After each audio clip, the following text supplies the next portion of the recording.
김광덕 목사가 인도하는 가정예배 시간입니다. 다 함께 묵도하시겠습니다. 언제나 우리 곁에 계시는 사랑하는 아버지, 아버지의 이름이 귀히 여김을 받으며 사랑받기 원합니다. 아버지의 통치가 우리 안에 온전케 되기 원합니다.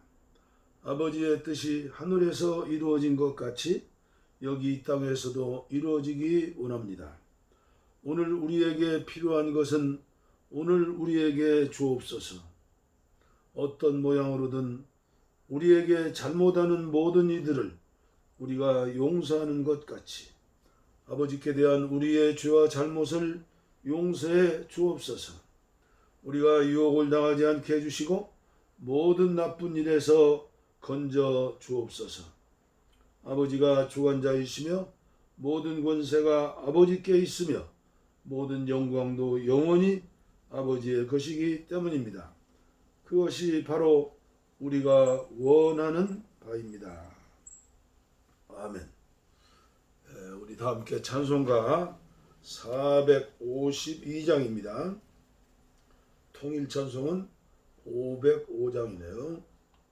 452장 내 모든 소원 기도의 제목. 내 모든 소원 기도의 제목 예수님 닮기 원함이라. 예수님 형상 나 있기 위해 세상에 보화 끼잖네. 예수님 닮기 내가 원하네. 날 구속하신 예수님을 내 마음속에 지금 고도사 주님의 형상 인치소서. 무한한 사랑 풍성한 긍휼 슬픈 자유로 하시는 주. 길 잃은 죄인 부르는 예수 그 형상 담게 하옵소서. 예수님 닮기 내가 원하네.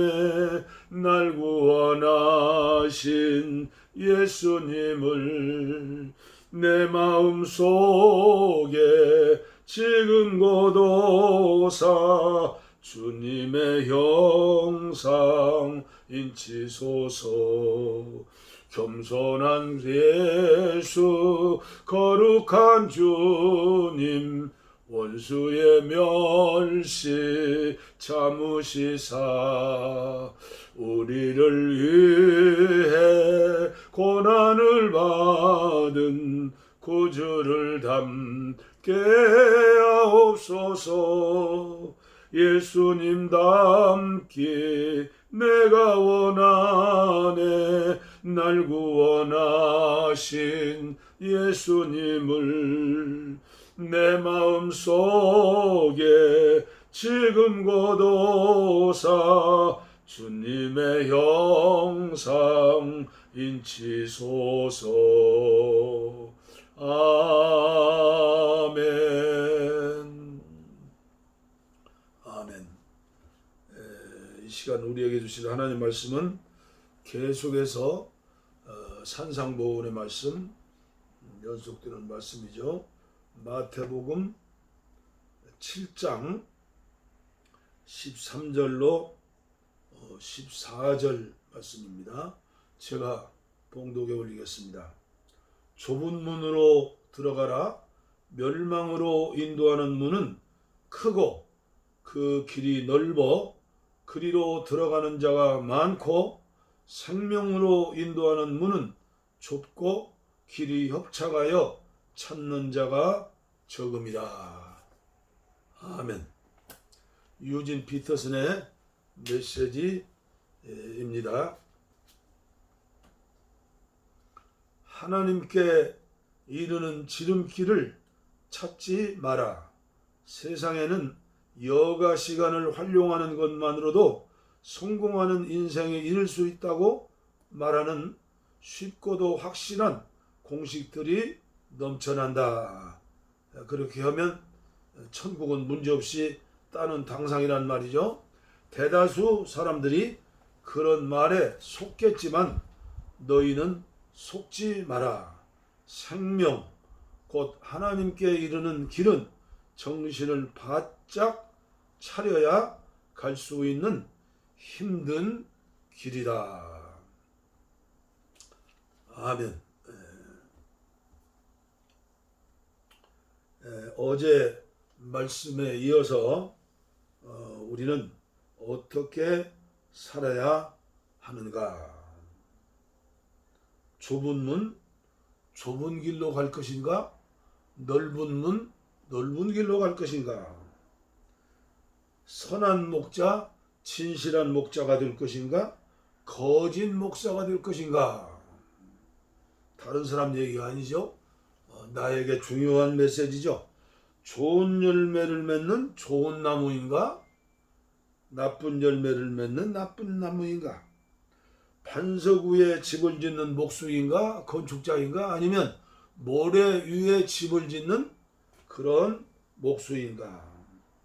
무너지지 않는 집인가?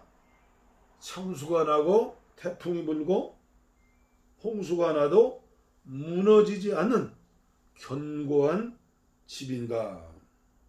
마지막까지 예수님 닮은 제자로 살다가 주님 심판대 앞에서 우리가 통곡의 눈물 흘리면 안 되겠죠. 인생에 있어서 가장 중요한 건 이 문제가 아닙니까?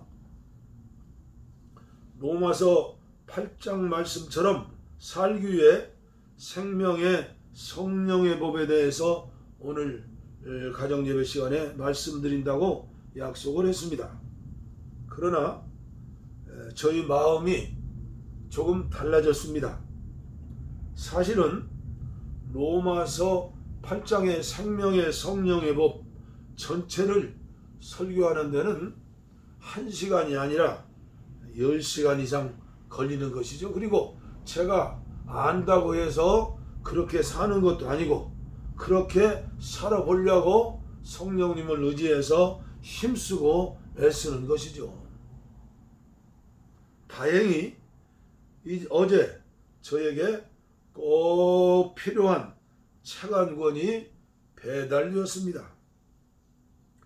저의 유튜브 방송을 보시고 감신대학에서 교회사를 가르치신 이덕주 교수님이 저술하신 자유와 평화의 꿈 손정도 2020년 8월 15일에 초판 발행한 따끈한 책이죠. 그런데 623쪽의 방대한 책입니다. 목회자이시며 부흥사이시며 중국 파송 선교사이시며 애국 운동가인 인간 손정도를 읽으면서 저는 그런 느낌을 받았습니다. 해처럼 별처럼 하나님 나라에서 빛내리 라는 감격과 함께 마지막 페이지를 넘기면서는 눈물을 흘렸습니다. 너무나 주님 앞에 초라한 저를 발견했기 때문입니다. 한국교회 10만 목회자들이 모두 읽으시면 얼마나 좋을까. 오늘 감리교회 현실에서 감리교 목회자들이 다 읽으신다면, 장로님들이 다 읽으신다면 얼마나 좋을까. 특히 평생을 애국 운동하시다가 감옥에 가신 전광훈 목사와 측근 목회자들, 그리고 사랑제일교회 성도들에게 선물로 드리면 얼마나 좋을까. 광화문에 모이는 애국자들에게 선물로 드리면 얼마나 좋을까. 손정도 목사님, 오늘 우리 시대, 우리 한국교회, 아니 우리 감리교회 이런 젊은 목사들이 나오신다면 얼마나 좋을까?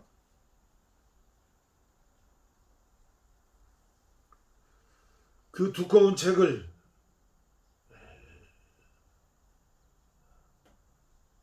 감동적인 책이기 때문에 놓을 수가 없었습니다. 다 읽고 그리고 이 설교문을 쓰고 그리고 오늘 여러분들에게 전해드리는 것입니다. 아무쪼록 이 말씀에 은혜 받으시고 많이 퍼서 날르셔서 감옥에 있는 그 전 목사님에게까지 전해질 수 있도록. 감옥에는 핸드폰이 없나요? 그 사모님과 그 교인들에게 전해질 수 있도록. 손정도 목사님은 부잣집, 양반집, 벼슬 나던 가정에 장남으로 태어났습니다. 1882년생입니다. 13살에 12살 연상인 여인과 결혼을 했습니다. 효심이 지극했던 것 같습니다. 부인 박신일은 평생 동역자로 그림자처럼 남편을 도와 가정을 세운 효부였습니다. 저 개인적인 생각입니다. 사모 박신일 사모의 전기도 있었으면 참 좋겠습니다. 참으로 아름다운 감동적인 그런 이야기가 될 것입니다. 21살에 과거 시험을 보러 평양에 가는 길에 유숙했던 가정집이 목사님의 집이었습니다. 이게 하나님의 섭리죠. 목사님의 늦은 밤까지 전도를 받고 예수님을 그 자리에 영접했습니다. 집에 과거를 마치고 집에 돌아와 상투를 잘라버리고 집안의 사당을 회파하였습니다. 옛날 사사기의 기도원처럼 우상을 박살낸 겁니다. 참자다가 잠옷바람으로 쫓겨났습니다.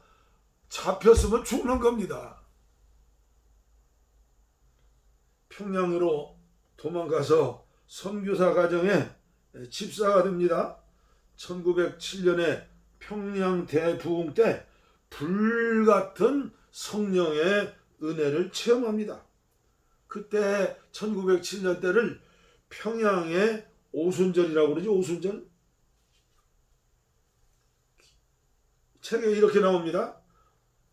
어떤 이는 미친 것 같이, 술 취한 것 같이, 염치 없는 사람 같이 정신을 차리지 못하다가 다시 똑똑하여 새 사람같이 되는 이도 있으며, 어떤 이는 서로 붙들며 울고 서로 도와주기를 위하여 조용한 곳에 혹 학교나 예배당이나 조용한 산곡이나 성곽위에 가서 기도하고 묵상하는 이도 있으며, 어떤 이는 곧 애통함으로 죽었다가 살아나 기쁨으로 찬송하는 이도 있으며, 또한 마음이 새로 변함을 받아 마음이 높고 사랑이 가득했다.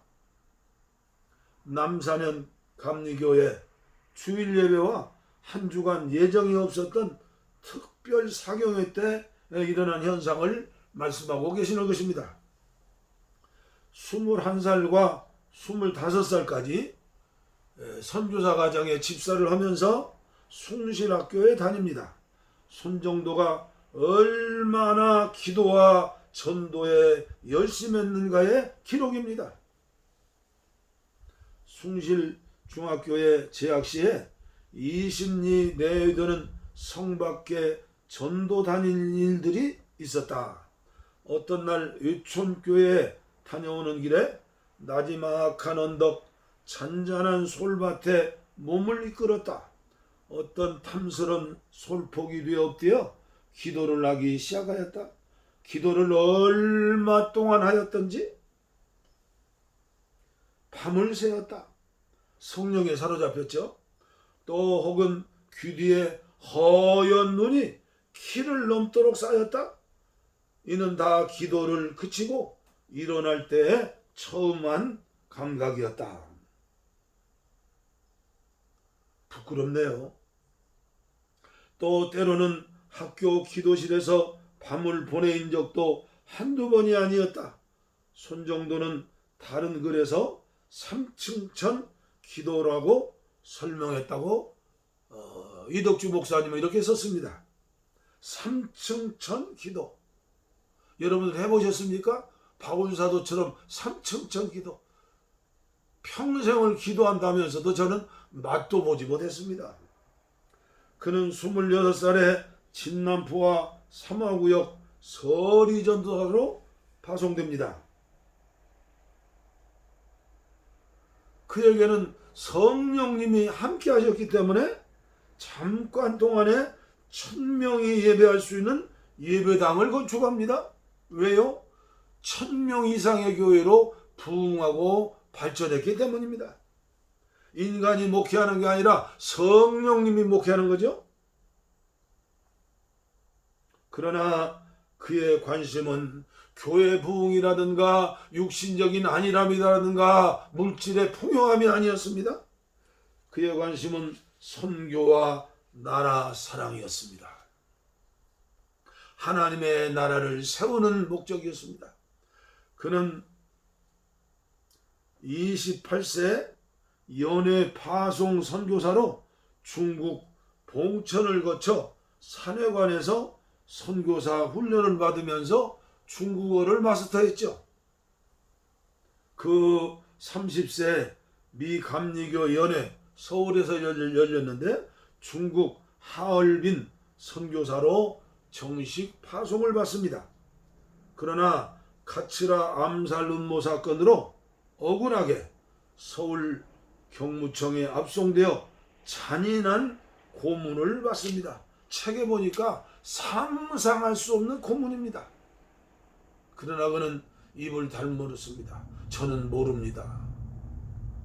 저는 목사입니다.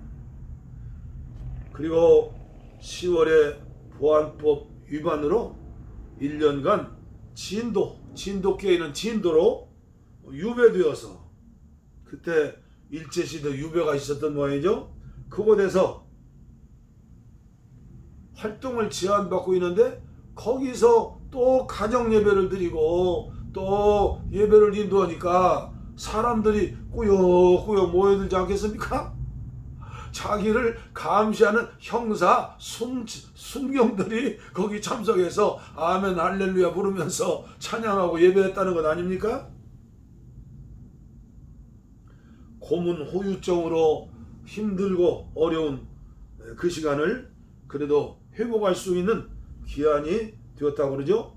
31살에 그 이듬해 평양 남사는 교회 장로교 장대현 교회와 맞서는 남사는 감리교회죠. 전도사로 심우합니다. 그 이듬해 32살에 동대문 교회 담임 목사로 파송되어 1000명 이상으로 교회를 부흥시키고 학교를 세우고 스크린틴 선교사가 세운 병원도 거기 있지 않습니까?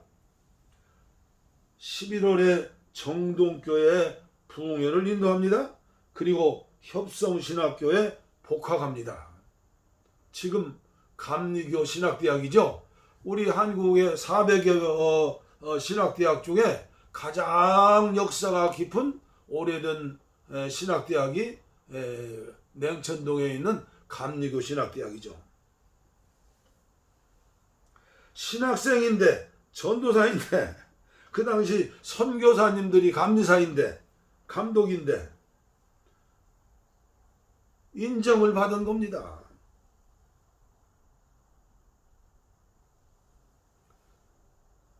(3,000명) 모이는 교회로 부흥하고 발전합니다. 불릴 듯 일어납니다.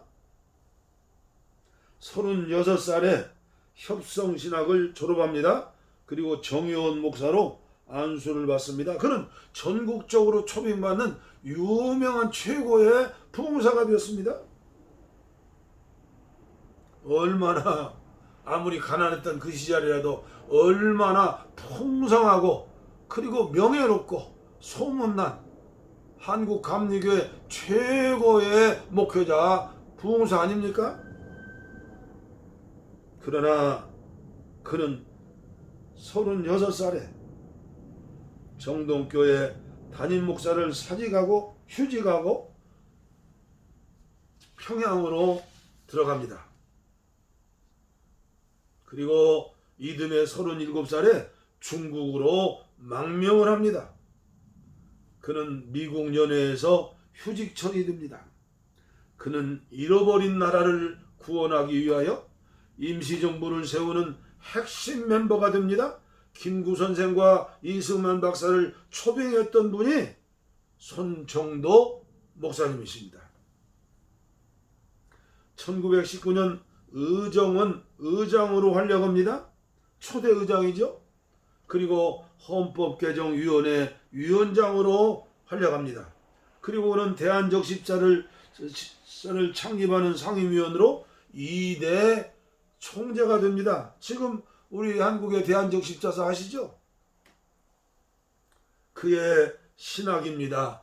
그의 성경 해석입니다. 그의 인생관입니다. 그의 철학입니다. 그의 믿음입니다. 발을 씻어주시는 예수님을 닮아 비단 옷은 아름답고 좋기는 좋아도 없어도 그만이다. 나는 걸레처럼 살겠다. 걸레가 없으면 집안이 엉망이다. 나는 걸레처럼 쓰임받기를 원한다.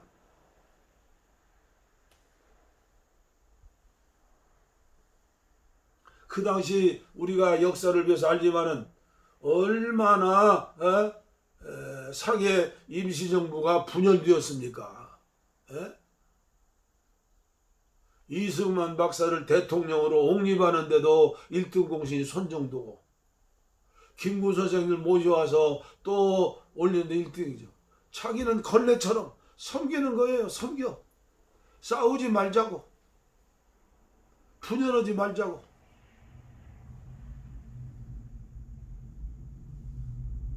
우리나라에 그런 정치 지도자, 그런 목사가 있으면 얼마나 좋겠습니까?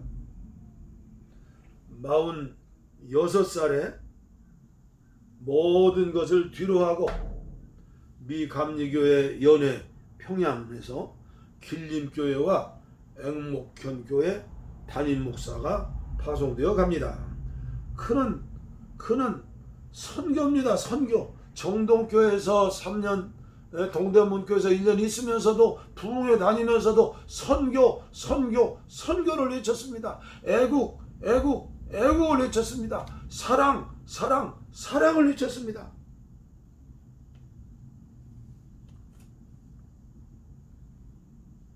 47세에 길림교회와 앵목현교회를 사임합니다. 왜 있을까요?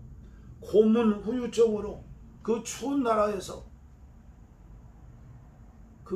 그곳에서 선교하시던 또 행적을 찾아보니까 기가 막힌 거예요.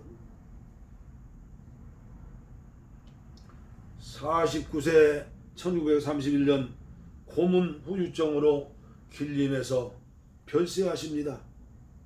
1996년 9월 손정도 목사 이후에 국립묘지에 안장합니다. 묘지가 신도시로 흔적없이 사라지니까 중국에 있는 그 길림성에 흑안 좀 갔다가 국립묘지에 안장하고 국민훈장을 주지요. 그는 중국 선교사 시절 중국인 옷을 입고 다녔습니다. 왜냐하면 그들과 공존하기 위해서였습니다. 그의 담당 구역엔 정식 예배당 있는 곳이 2곳이고 가정에서 예배드리는 곳이 7군데였으고 그러니까 9군데 처소를 매주일 동서남북으로 500리길을 다니면서 섬겼습니다. 옛날에 자전거가 있겠습니까? 자동차가 있겠습니까? 남북이 360리, 동서가 420리, 동포들이 5,600명 거주하던 그 시절 너무나 가난한 동포들을 바라보면서 요새로 말하면 농업협동조합을 만들고 그들의 육신을 채워주고 영혼을 배불리고 그는 예수님의 마음으로 성도들을 사랑하는 그리고 백성들을 사랑하는 선교사였습니다. 정말 걸레처럼 쓰임받는 사람이었습니다.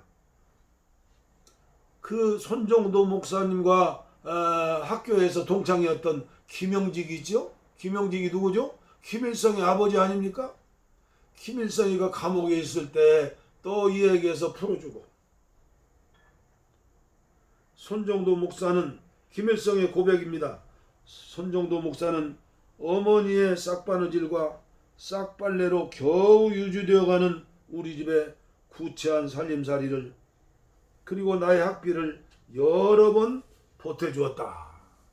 목사의 부인도 나를 몹시 사랑해 주었다. 나는 그를 친아버지처럼 존경했다. 나의 생명의 은인이다. 그렇습니다. 손정도 목사는 사랑의 사도였습니다. 하나님의 말씀을 몸소 실천한 사람입니다. 할 수 있거든 너희로서는 모든 사람과 더불어 화목하라. 로마서 12장 18절 말씀이죠. 길을 잃은 한 마리 양을 찾아 나선 목자의 심령, 예수님의 심령, 누가복음 15장 4절로 6절이죠. 여리고 골짜기에서 강도 만나 죽어가는 사람에게 자비를 베푼 사마리아인의 손길, 누가복음 10장 30절 이하의 말씀이죠. 너희 원수를 사랑하며 너희를 박해하는 자들을 위해 기도하라. 마태복음 5장 14절 산상보훈의 말씀이죠. 짧은 가정예배 시간이기 때문에 책에 나온 설교, 너무나 주옥같은 설교문이 있는데 전해드리지 못하는 안타까움이 있습니다. 그는 당대 최고의 부흥사였지만 하나님 사랑, 나라 사랑, 이웃 사랑의 메시지만 전했습니다. 오늘날 저와 같은 부흥에 인도하면서 축복받아라 그런 설교를 전혀 하지 않았다는 겁니다. 하나님 사랑, 나라 사랑, 이웃 사랑. 그리고 그는 물질에 초월한 산상보훈의 핵심이 뭡니까? 마태복음 6장 가운데 장이죠. 거기에 기도가 나오죠. 그리고 성도들이 해야 할 이웃과의 구제가 있고 하나님과의 기도가 있고 그리고 자기 자아를 깨트리는 금식이 있죠. 그는 자기를 위한 기도가 아니었습니다.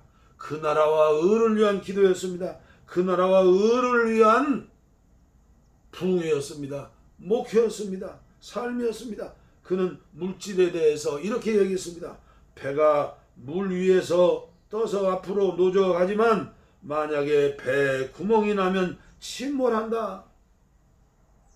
물욕, 명예욕, 이생의 자랑, 구멍이 난다는 것입니다.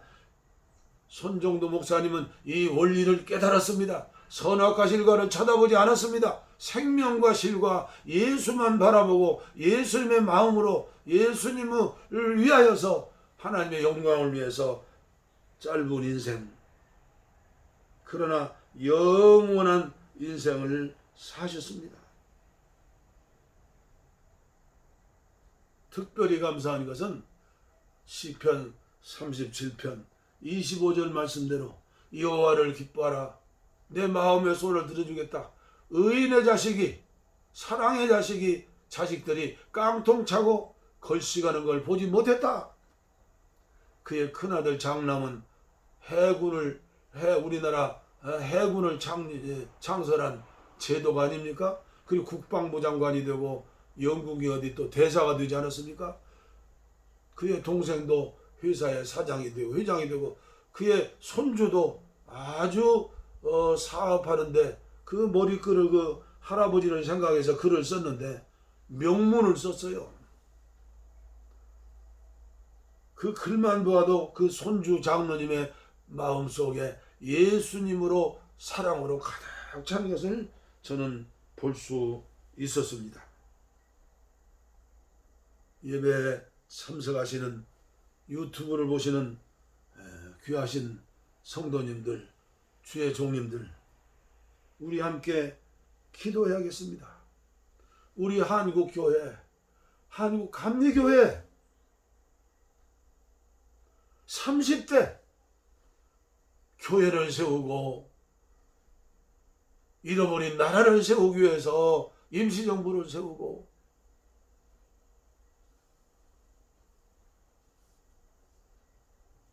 가슴 아픈 기도를 드릴 수밖에 없습니다.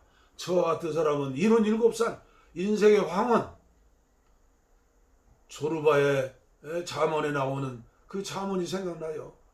태양이여 무엇이 그리 바빠서 그렇게도 빨리 서산해지는고. 저는 서산해지는 겁니다.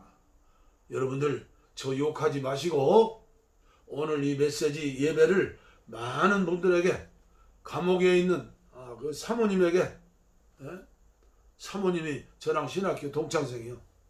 그리고 그의 큰 처남애들, 제가 과천에 목회할 때 우리 교회 권사들입니다. 권사 집사. 정말 한국교회가 정신을 바짝 차려서 1907년대에 일어났던 그 부흥을 기대하면서 우리 하나 되어 정치, 사상, 명예, 물질 이런 거 다 뒤로 주님께 맡기고 우리 함께 기도하면서 다시 한번 리바이벌, 1907년대 그 역사를 주시고 30대 선지학교 학생들 가운데서도 일어나서 감리교회, 한국교회를 깨우게 하시고 우리나라 정치판에서도 참신한 그런 일꾼들이 세워질 수 있도록 우리가 기도해야 한다고 저는 믿습니다. 감사합니다. 기도하겠습니다. 하나님 아버지 감사합니다. 부족하고 연약한 점 이렇게 이석주 목사님을 통하여 귀한 책을 선물 받게 하시고 단숨에 기도로 읽으면서 감동과 은혜 가운데에서 이 말씀을 전할 수 있도록 은혜 주셔서 감사합니다.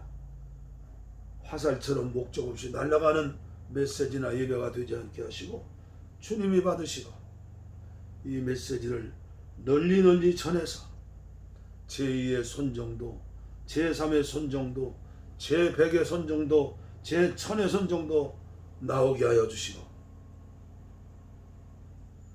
주님이 보실 때 근대도 되지 않는 형편없는 지도자들이 한 사람도 일어나지 않도록 성령님 어루만져 주시옵소서.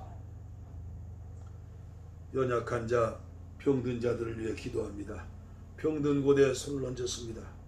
피 묻은 손으로 안수해 주시고 주님 치료해 주셔서 예수님의 마음으로, 손정도의 마음으로 우리 남은 생에 후회하지 않는 그런 삶으로 쓰임받을 수 있도록 성령님 함께하여 주시옵소서. 복을 빕니다.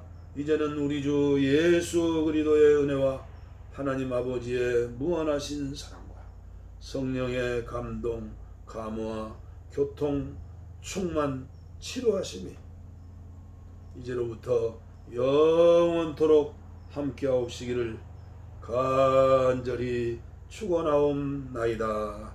아멘.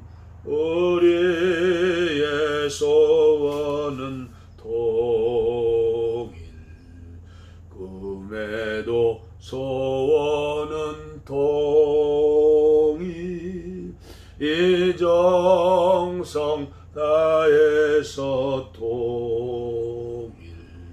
통일을 주소서. 이 결에 살리는 통일, 이 나라 살리는 통일을 주시